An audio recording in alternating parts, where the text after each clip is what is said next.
Welcome to another Rick and Bubba University podcast. Bubba, we're excited today. We have a little bit of a history with our guest today. It's time for us to have a conversation with Rhett Walker. Rhett Walker. Rhett, how are you, sir? I'm great, and y'all? Well, we're doing really good. I'm looking, there's nothing quite like kind of like us. We go back to March when the pandemic hit. Is there anything quite like you coming out with this long-awaited album, and you decided to release it in March? Yeah. It was one of those things for real that was like, man, the setup is perfect. I've been working on these songs for a while. Everything's primed and ready. And then it's like, hey, we're shutting everything down. And I mean, look, March 15th, we did one show. And they were like, tour's over, canceled, we're moving it, all that stuff. So I was like, you know what? These songs are meant for good times and great times, but they're songs about hope. So what better now than to release something and maybe somebody find some peace in it somewhere. But, Red, I think the timing for you to have a song called Jesus Is My Vaccine was perfect. I mean, I think that was just, the timing was incredible. Some people say I wrote it after I found out about COVID, but I'll be honest with you, I didn't know much about COVID when I wrote it. It was actually about a big old whelp I had on my thigh. And I was like, Jesus, you got to be my vaccine. You got to take the wheel and you got to be the vaccine. That's so good. Well, the album is out, and we're going to talk about that. We're joking. We'll get into it, especially the new single is doing great, and I want to unpack that. But we got time to go through the Rhett Walker history. So I'm going all the way back, and I remember the first time that we were given some of the music for the Rhett Walker band. And we fell in love with it. I mean, we still play it as bed music. It was jamming. Sadly, probably if you heard us singing along with you, and bring a tear to your eye, I'm sure. Yeah. So take us back, those of us that don't know, the Rhett Walker testimony, how you ended up in the Rhett Walker band. What happened there, and I know there was kind of a little bit of a hiatus, and now you're back. As Rhett Walker, so let's go back to we had a panic there for a while. We didn't know what happened. Yeah, we even started where's Rhett Walker? So take us back to the beginnings of the band and that story. Yeah, I mean it's funny because this new record is the telling of that story. So pastor's kid, South Carolina, got my girlfriend pregnant at 17 and 18. And was the old crap moment. What are we going to do? Grew up knowing about faith, hope, and peace, and love and happiness, but just kind of heard it, and I knew it where I could use it to get out of trouble as a pastor's kid. But when I found out my girlfriend was pregnant, there was no way to go, crap, I can't say the right scripture and get out of this. Like this is something you got to man up and go. And so I did. We surrendered our lives to the Lord.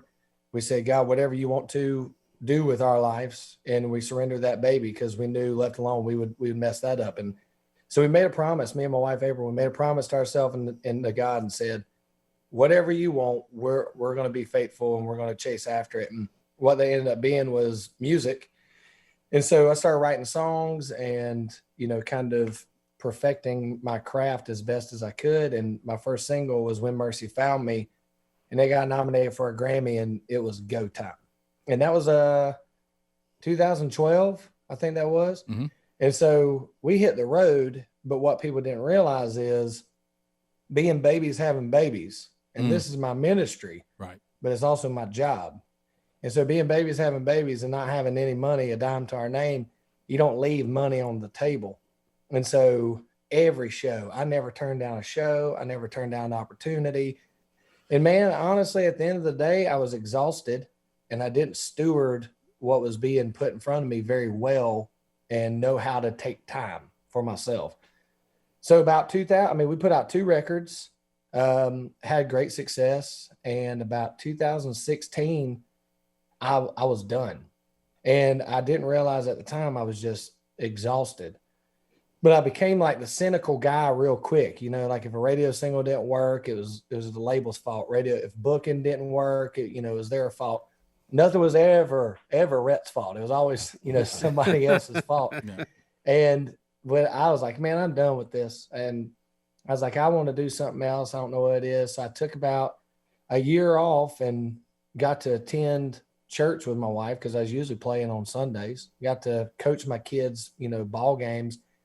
And in doing that, taking that time, I was like, man, this is why I set out to do what I do. I got so caught up in the business aspect of it that I forgot at the end of the day, all Rhett needs is Jesus, my wife, and my kiddos. And anything else is a gift. It's an opportunity. And I was like, man, I want to share that. Like, that's what I want to do. And so I thought I'd ended it. Cause y'all know how it is. Like, you disappear for too long and people forget you real quick. Oh yeah. Yep. And I got off the label. I'd asked to get out of my deal. So I was like, man, I done messed this one up. And so I started writing songs for like maybe a church record, maybe just a hymn thing for my family to have. And the label got wind of one of them songs and was like, hey, would you ever want to do this again? And honestly, guys, this has been the funnest version of Rhett Walker Band that I think I've ever done. And, we received a lot more, in those times we got to see a lot of cool accolades and a lot of cool stages. And when I came back, 2020 happened. So I haven't seen much of anything, but what it has been pure fun and joy and happiness. I haven't felt beat down or tired. I've just kind of taken it as God gives it, with not being lazy, but when God gives me something, I chase it down. So that's kind of the quick story of what happened from 2012 to now. Rhett, that touring model, and you were talking about how you're on the road, and it seems to. It wears people down. It almost turns your love for your craft into a salt mine, and I think it just beats and destroys a lot of people's creativity. And really, in a lot of ways, the break that you've had and the break that you're getting right now has been a blessing. Yeah, in the weirdest way.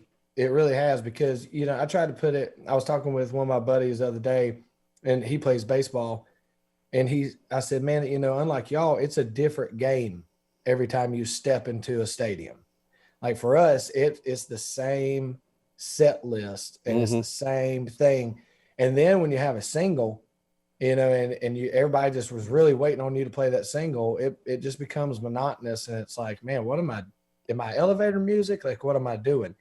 But this break has reminded me, like, no, each song has a story to it. And each person in the crowd has a story. They might not have like done the teen pregnancy thing and went through that, but they have something that they attach to this song with. And so I think this break has put that reminder on me, like, I can't pretend to know what these people went through. They might have been cussing each other out on the way to the show. Right. They might not be in a good spot. And so if you go into it with that mindset, it's like, all right, God, like, even if I just play these songs and people have fun, I'm still going to miss it. I need something big here. Like, while we're all gathered together as a family, like, do something in this moment. And having that mindset, man, has really freed me up just to have one heck of a fun time. Rhett Walker is our guest on this edition. We'll be back and we'll continue this conversation on Rick and Bubba University, the podcast. All right, so we're with Rhett Walker. He's got the new album. We're going to get to that. And we talked a little bit about Rhett Walker Band. We talked about your testimony, how you and your wife ended up, as you said, babies having babies. But you also mentioned something kind of in passing, and I want to jump into the spiritual side. We talked a little bit about the musical side and the spiritual side, but being a pastor's kid. There's a lot of people listening to this, watching this right now. We have a pastor's kid here on staff with Team Rick and Bubba. And that sometimes can be a difficult journey, and so let's look into that world. I know that you're, a matter of fact, on one of your albums, there's a snippet of your dad preaching, right? That's him preaching, and there's an assumption, I think, sometimes that not only a pastor's kid is always going to be somebody who gets into trouble, but I think sometimes pastors' kids may struggle with cultural Christianity more than anyone, because it's what dad does for vocation, I don't know if your dad was bivocational or not, but this is our whole world is around this church. I've heard preaching, I've heard teaching, I've heard praise and worship songs, and that can be a blessing. I'm not saying that, but but at times it also can be, as I heard, we were making fun of the vaccine. It's one thing to be inoculated with Jesus, but it's another thing to have the disease, the full-blown disease. Did you, obviously, when you ran into the issue of the teen pregnancy, was that the moment you realized that you knew a lot about God, but you really didn't know God? Yeah. So, people say it's like growing up in a glass house. It really is. In the South, I call it, life in a mason jar. And so, everything we did was under the spotlight. And so things weren't any easier because my dad, he went full blown pastor. He was like, he got his master's and then he went back and he got his doctorate, and he's a pastor at Heights Church here in South Carolina. And he's been there for 17 years this year. And so we moved when I was like 16, and then just culture of a new town at 16. Yeah. And then, Dad wore like jeans one Sunday and played a guitar. And so it was like a straight shoot to hell from there. Like everybody was like, what are you doing? So, I mean, it got bad, as in like people hired like drug people in the community to blow up like church vans. And it was just bad. And so then I get my girlfriend pregnant. Like my dad had anything to do with it. Right. And they're like, man, if he can't even raise his own family, right. How could he even lead a church? And so couple that with growing up in the church, and it's all I ever knew. Like you hear a lot of pastors' kids go, I don't know when I was saved, but I know I'm different. Exactly. And I really believe that's not because they don't know when Jesus was everything and not just something. I really believe it's because since they were babies, it's just always been Jesus. For me, because of that teen pregnancy, and by the way, she's driving now. Wow. My daughter Riley is 15 and has her permit, which is crazy to even think about. Right. But, when that happened, that was like everything stopped and stepped back. And I was like, man, I really do know a lot. You know what? They told me your computer's on a real stable surface, so we won't have it shake. And I just kicked it. You're sorry to the producers. You're fine. But when that happened, it really took me back because there was no way to hide it, and abortion wasn't an option. Even adoption wasn't an option for us. It was like, no, this is what is meant for us. And all I could do at that time was, I can't throw scripture at it. I can't say enough prayers to like hide it till she's like 18. And we'd be like, guess what? We had this girl 18 years ago. I was like, man, I've really got to dive deep. And it was all I could do was hit my knees and go, Jesus, this is a road to nowhere. And I'm going to keep screwing this up. And now I've got a wife. I don't want to mess that up. Now I've got a kid on the way. I don't want to mess that up. And I've got to finish. I still have my senior year of high school. And so I wanted to get my high school diploma and I wanted to get a job. And so when that happened and I realized, pull away all the layers, like of Sunday morning Christianity or Wednesday night Christianity, pull apart all those layers. I knew Jesus was the only way that could do it. Only one that could do it. It wasn't my daddy's pastor spiritual coattails I could hold on to get to heaven. It wasn't saying the right thing. It was only Jesus. And so, man, after that happened, I just felt like there's a lot of redneck people like me all over the world that, there's a church on every corner and they've just been beating herself when they mess things up and they're just trying to get through the next thing. I was like, I want to tell people about this. There's an easier way. It might not be easy in the eyes of humanity, but there's an easier way, a place to put trust, a foundation, the actual joy that lasts. And so that was the actual moment. And that's where When Mercy Found Me came out of, that one moment. Rhett, let me ask you this, because you were talking about the situation you found yourself in. Many other people have found themselves in that situation. some are going to find themselves in that situation as parents later on. How did your parents react to that, and how did your girlfriend's parents react to that? What was good that came out of that, and what could have been handled different? Take us through that a little bit. Yeah, so let me set this up for you. So there was a thing called Boys State. I don't know if it's still a thing. But for some reason, I got nominated for a Boys State in South Carolina, and you're getting nominated for these things for good character, good grades, and like something else. And I was like, they read my transcript wrong or something, because I was not any of those things. So I go to Boys State. I know that it's going to be great for a college, application.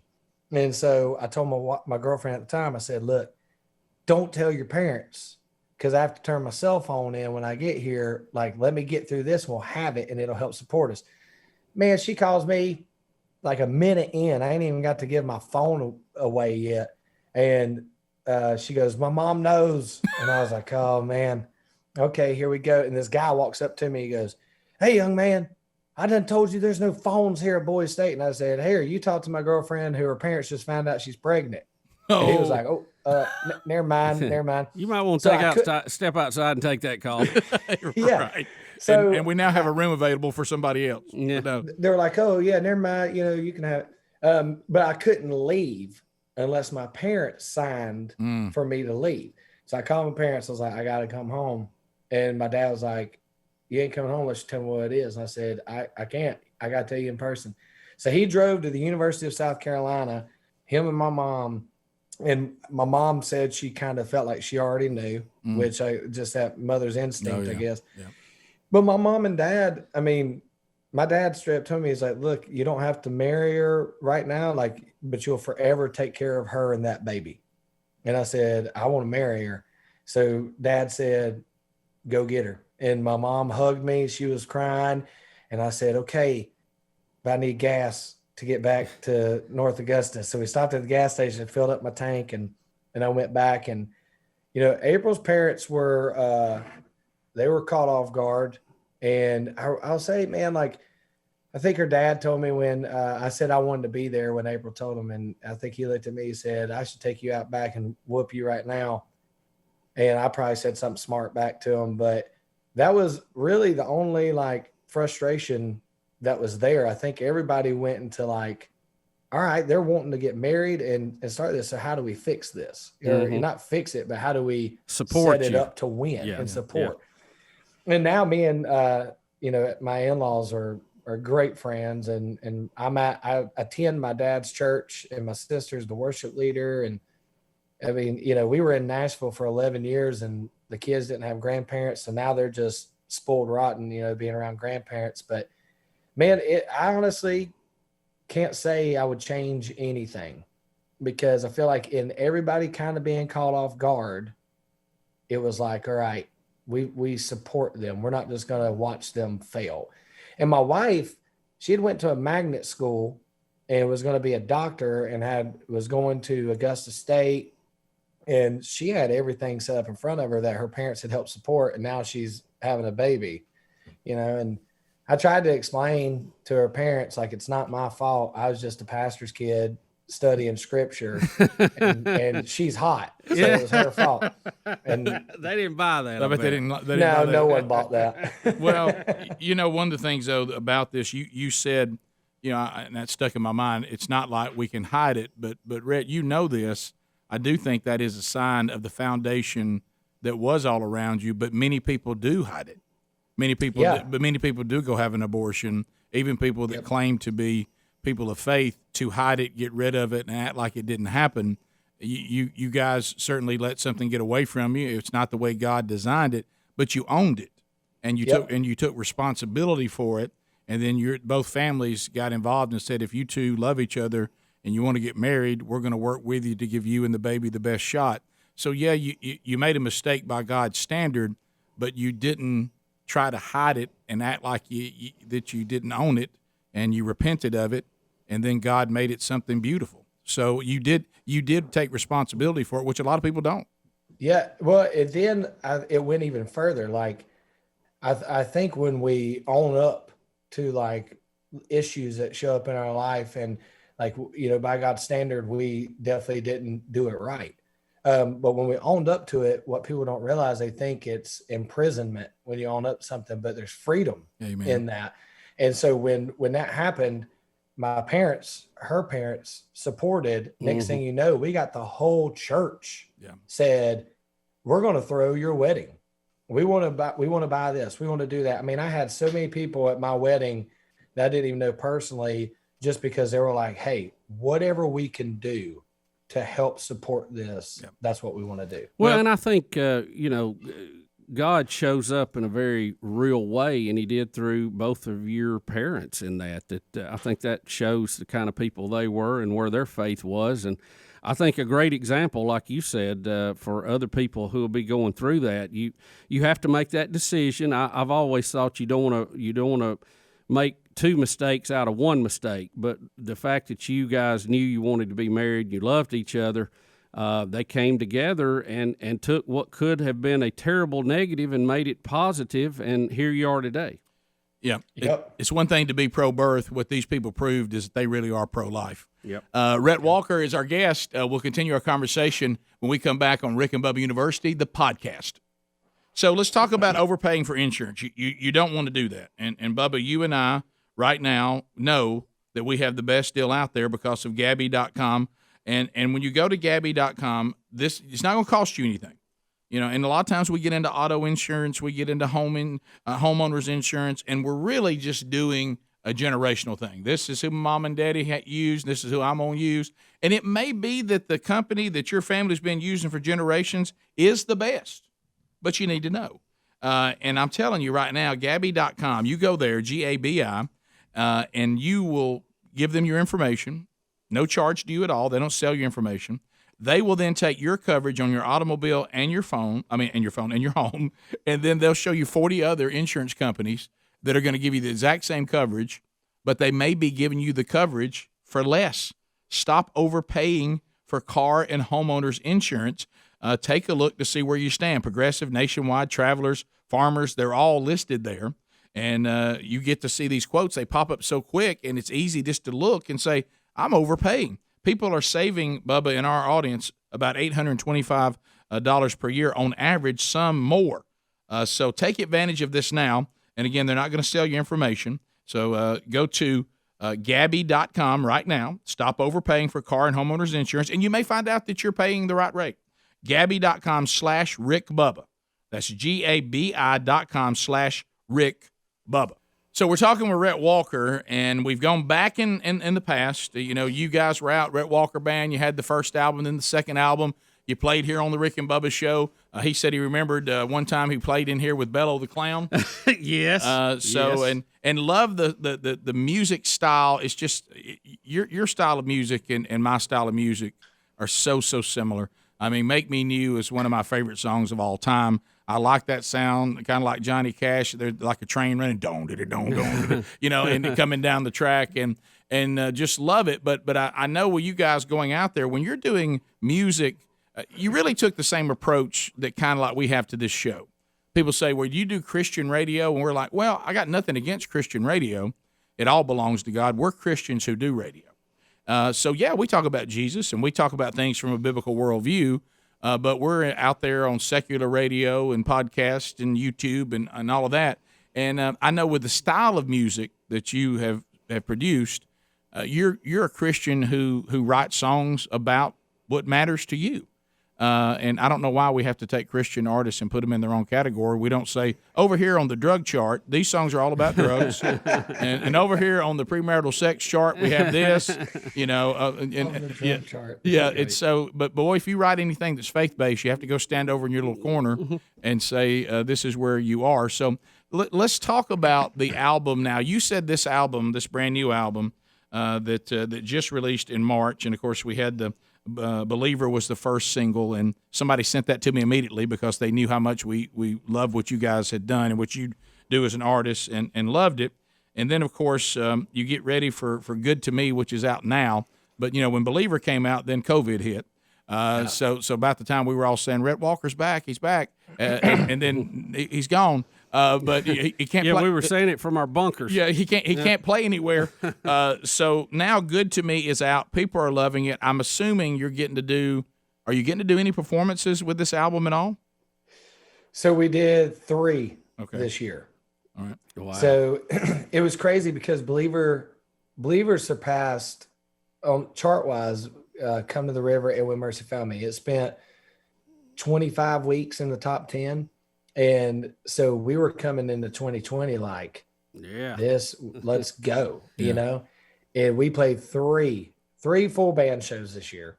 One at the top of the year for the Shut Everything Down. And then last weekend we played in West Bend, Wisconsin it was this thing that they put on to help. It's called Beats for Heartbeats, and it helps give opportunities to young men and women who are pregnant as teens. Here's all the options, you know? Yeah. And then we played in Iowa, and flying was crazy. Getting in was crazy. Everybody social distanced and did their thing. But I tell you what, getting out there and playing songs and seeing people's faces, like they all said they were ecstatic, even though I didn't really get to meet any and do meet and greets and stuff. The word was they were so ecstatic and it was good for their soul. And I tell you, for me, playing was so good for my soul, just being able to get out and do what I'm called to do. And two, for my wife, she homeschools our 4 kids. Hello. And so when she found out I was flying out to play a show, she was like, maybe you could stay and do like 7 or 10 or 15 and come home next month. Cause I've been home all year. I played too much golf and ate too many ramen noodles, to be honest with you. Yeah. Give us the ages of your kids now. So Riley is 15, Jet is 13, Autumn is 8, and Cash is 2. No. Oh my. 2, son. I know. That's a lot of little league in front of you there, buddy. I'm telling you, every time I see somebody with their first 2-year-old, I look at them and I say, I did a 2-year-old 5 times. And they go, really? And I said, see, we're still here. So let's talk about Good to Me. This single, you can just hear, especially when it ramps up. Are you staying from what I listened to the whole album, and style wise, it's there, but it's a little bit different than the first 2 albums. How many of the members of Rhett Walker band are still with you? Any? As far as musicians? No. So it's all new people that you're playing with. Yeah, so the guys that were with me at the beginning, I've always been the only one signed to the deal. Okay. They were always hired guns. Okay. But when I found those guys, it was like brothers. Yeah. And so there was no need to get anybody else. But when I stopped doing it, my drummer went and started writing. My guitar player, he was super brilliant and ended up doing some type of coding with like law firms, like computer stuff, and I think he's about to have his 3rd kid. And then Kevin, that played bass with me, he now plays bass for Russell Dickerson. Okay. So I still, talk to some of them and catch up. But when I think we all kind of needed that time, and some of us stayed in music and some of us didn't. But so now my new guys, it's kind of the same thing. Eric Van Zant plays guitar for me. Zach Hunter plays drums, and Matt Paco plays bass. And I've just been buddies with those guys, and it kind of clicked. And two, having a Van Zant play for you is not really a bad thing. Just having that name in the band helps. Does he have is he involved in that family at all, or is it just one of those things? He's a Van Zant, like Leonard Skinner Van Zant. He's a Leonard Skinner Van Zant. Well, and so he's not any good at playing guitar or singing.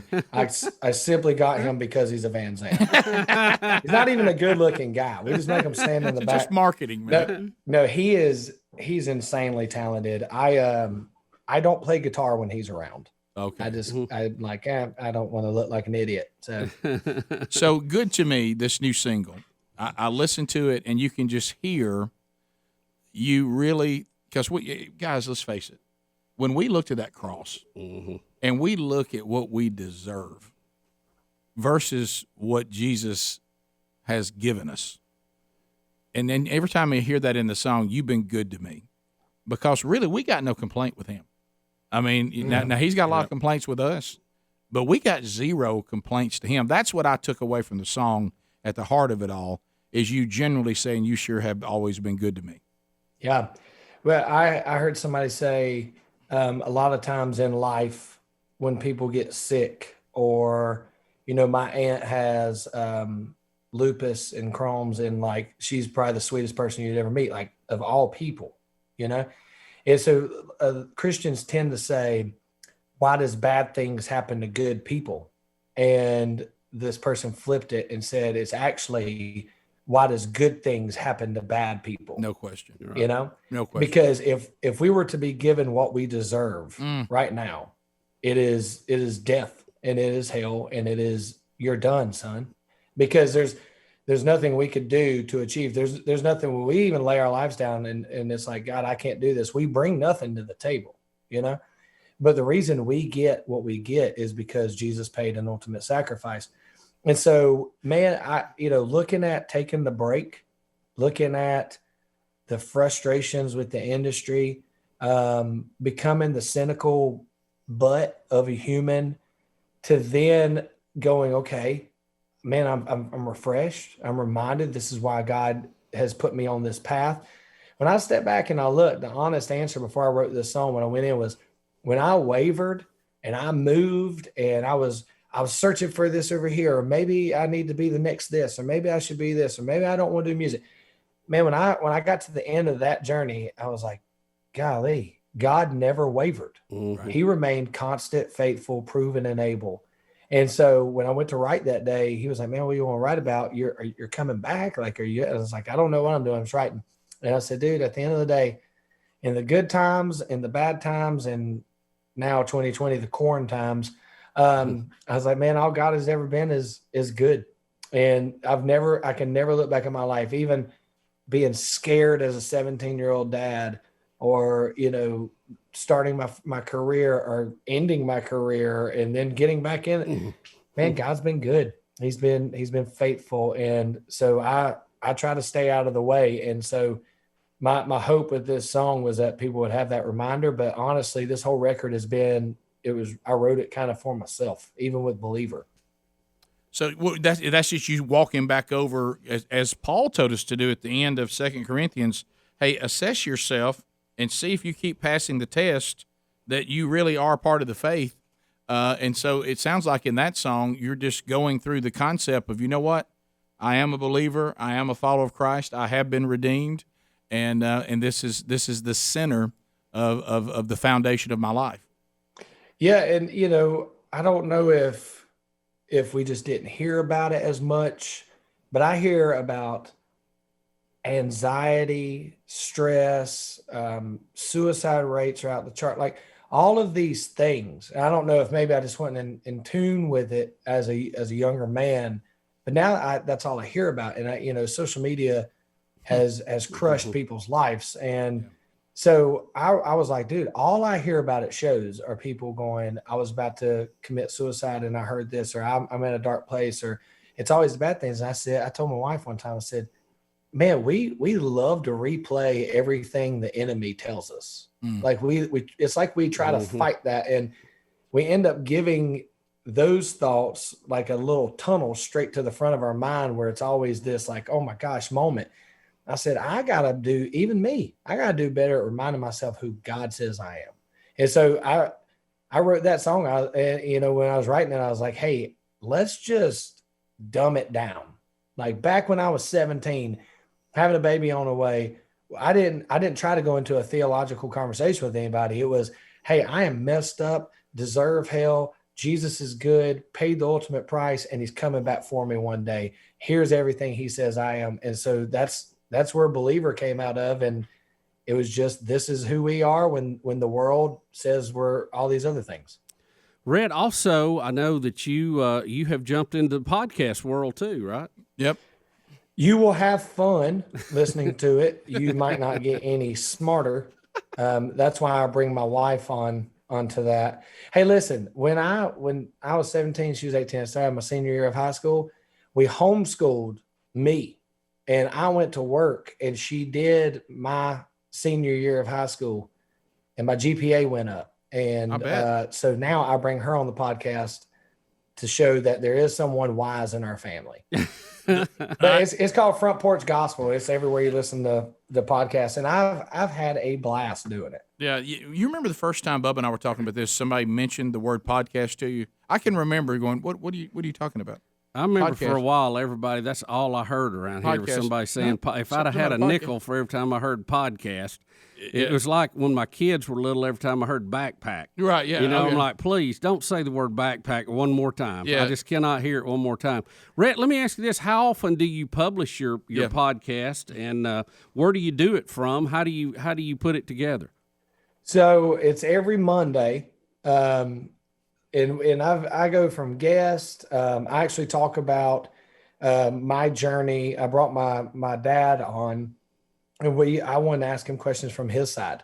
Yeah. As a guy that just got his doctorate at this church, Nick Ahmed from shortstop for the Diamondbacks. Like it's a cool little concept, and it all centers around like if we were to sit down on the front porch, drink a glass of sweet tea, and just talk. This is what happens. So there's episode 7 comes out this Monday, and so it's every Monday wherever you listen to podcasts, and All Access is who puts it out for us. So plug for them, and but wherever you listen, go listen. I keep them about 30 minutes or less, so that way you don't tell me to shut up in your car. Front Porch Gospel with Rhett Walker. We'll come back and continue our conversation on Rick and Bubba University, the podcast.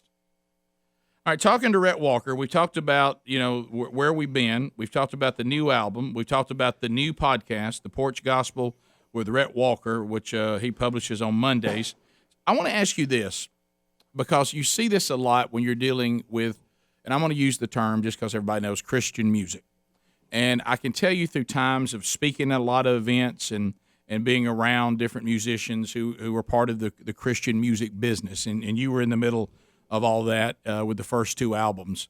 And sadly, a lot of times, I think back to DC Talk, when they got the big, that's probably as big as a Christian band as far as bringing in audience, playing arenas. And then there was the song that Toby wrote, What If I Stumble, that starts talking about that line where he's saying, all right, am I doing this for the people? Am I doing this for the Lord? Am I doing this for something that I want to afford? Am I doing it for money? I'm confused. I think we've lost the original reason that we started doing this, which was to glorify Jesus. Now, are we just a rock band that sings about Jesus? And that seems to be problematic because we're human beings. We're still, that battle between spirit and flesh is going on, and the flesh is a very difficult opponent. And so what happens is we have to keep, as Scripture tells us, we feed that spirit. What do you? And I'm not saying that happened to you in the past. If you want to talk about that, you can. I know you said you got kind of overworked, burned out, and a little bit jaded. So maybe some of that did happen. What adjustments have you made with this album that is going to protect you from that problem? Yeah, I agree with everything you said, and I say it happens to the best of us. I mean, get you a few dollars in your pocket and see how it changes you. It's like getting new shoes. You start walking different. I think for me with this record, when I came back, I went right back to the same label because I'm a very family focused person, and if it just feels cohesive like a family, I stick with it. And so Blaine Barkus is my A&R guy at Sony, and he emailed me after he'd heard a song. He said, "Man, have you ever thought about doing this again?" And everything inside me wanted to go, yes. Like I'm in such a better spot. Like, yes, I want to do this. And I forced myself with every muscle in my hands to go, I don't know. I haven't even prayed about it. Mm-hmm.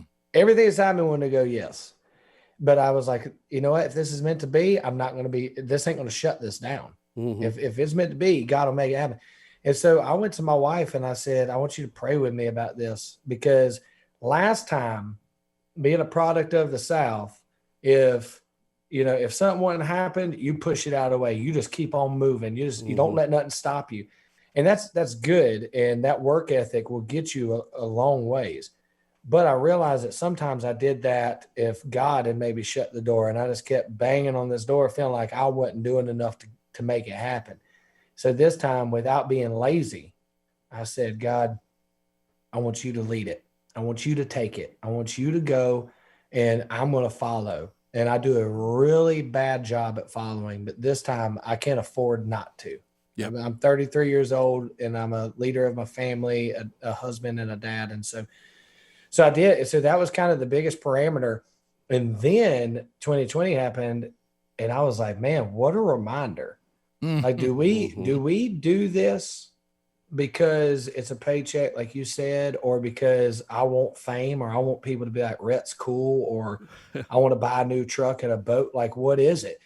Well, if we really believe the songs we're writing, if I really believe he's good, if I really believe that I can achieve these things, and that God goes before me, and that he's sovereign, well, what am I doing fretting 2020 away? And so I said, man, I'm going to live out this song, and I don't want to look back at 2020 with the I wish I would haves. I want to go, I'm going to dive into scripture. I'm going to date my wife. I'm going to play the games that my kids want to play, because one day, hopefully, it'll all be back to normal. And I don't want to be like, man, I remember I led my family in fear by being worried the entire time. And, just because we're artists, or people think we've reached a certain status, or y'all lead this radio show, and there's still worry. It's like, my gosh, this is my career, and I'm trying to make people remember me, Yeah. And so there's been stressful, worry times, but I feel like I owe it to myself. And if other people see it, that's cool.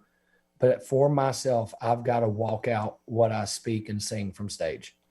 Yeah, I was given advice one time, and I've never forgot it. And when I start forgetting it, I try to get myself back in line. And COVID definitely helped with this, as you said, because what we're all trying to do, if you get to that point where you know that God is sovereign, you know that he was not surprised by the shutdown. He wasn't surprised by, we were kicking off a new men's ministry discipleship strategy, implementing it. We were all excited, and we kicked it off in March.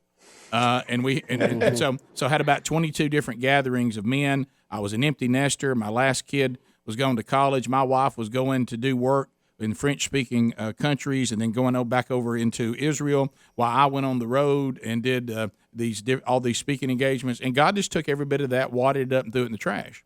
And then, but if you've been walking with Christ a while, you got to get to the point you go, okay, Lord, what are you teaching? Yep. Because this didn't surprise you, but back to the point, and I'll give you this because I think it helps all of us in the line of work that you're talking about when you're trying to walk out your faith, but at the same time, you got to keep it in the right perspective. And I was on a plane with a guy. I was going to speak at something. He'd worked with Billy Graham Ministries, so it's like he didn't know anything. So when he's an older guy, we need to embrace the older guys, and now I'm realizing that we're becoming the older guys. But anyway. And he looked at me, and I had spoke at some stuff and whatever, and he said, "Do you like speaking?" I said, "Yeah, I really do. I really enjoy it." And he said, "Well, let me give you some advice." And I said, "Okay." And he said, "I'm going to give you an advice to speak less and pray more." And I said, "Okay." And he said, "And let me tell you why." He said, "If you get to the point to where you run yourself down," and it sounds very similar to y'all when you first started with the first two albums, you can pull it off. Because God's given you a gift set, and he's gifted you to be able to do certain things. And just to be transparent, I could walk through that door tomorrow, do it every day, sit down, do a 4-hour radio show, and I could do it with very little effort. Yeah. It's just what I was born to do. It's not difficult. It just comes natural. But that's okay, but it can be problematic. Because it comes so natural, you can do it really under any condition. And he said, so what's going to happen if you don't pray more and you speak more than you pray, you're going to get so back to back on all these dates. You're not going to prep. You're not going to get your message together. You're not going to be in prayer, but you can pull it off. And before you know it, you're leaning on the gift. You're not leaning on Jesus. Oh, come on. And I was like, hey, man. Mm-hmm. And so I've tried to remember that because I come from a very similar work ethic as you. And what it means is I go,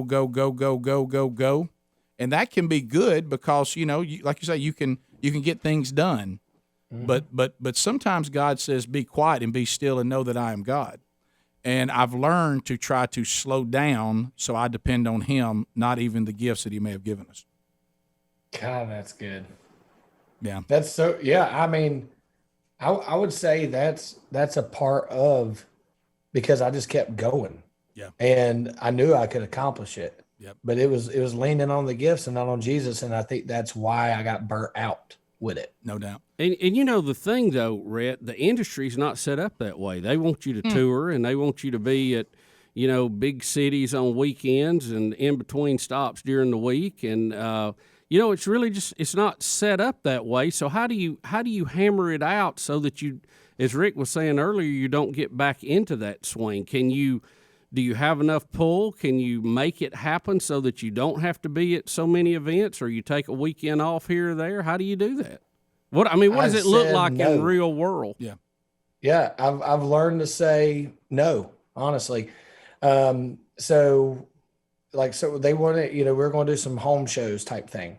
And I did a few home shows, backyards. It was really cool. Like last month. Well, we're doing football here in South Carolina, and we're doing volleyball. And so I want to be at those games. I can't get them back. Yeah. So for this month, I said no. I learned in my early 20s. I mean, I was playing arenas when I was 24 or 25. I learned real quick that, and I think in this type of work, you have a little bit of it. I could be a people pleaser. And when you talk to the people, there's a certain level of people pleasing because you're doing what you know they want at a show or at a radio show or whatever. But I learned that's not really that great of a walk with Jesus when I'm more worried about what someone else thinks than I am worried about what Jesus has set me up to do. And so, man, I just say no now. And, you know, there is still times I lay in my bed and I'm like, I hope they didn't get mad at me for saying that. No, but right. I need Jesus, my wife, and my kids more than I need any of this. Right. I love this, but that's what I stick with. Well, the new album is fantastic. Rhett, thanks for being with us. It's called Good to Me. You can get it wherever you get music. I would strongly encourage you to add it to your playlist. You guys have done a great job. They're great songs, and I know they'll benefit everybody who listens. And, Rhett, it's good to catch back up. And when we all get back in the studio again and we can have guests in person, we want you to come back in and play a little for us, okay? As long as y'all sing with me. You got it. Well, you know what? Be careful what you wish for. Rhett Walker, and thanks to all of you for being with us on this edition of Rick and Bubba University, the podcast.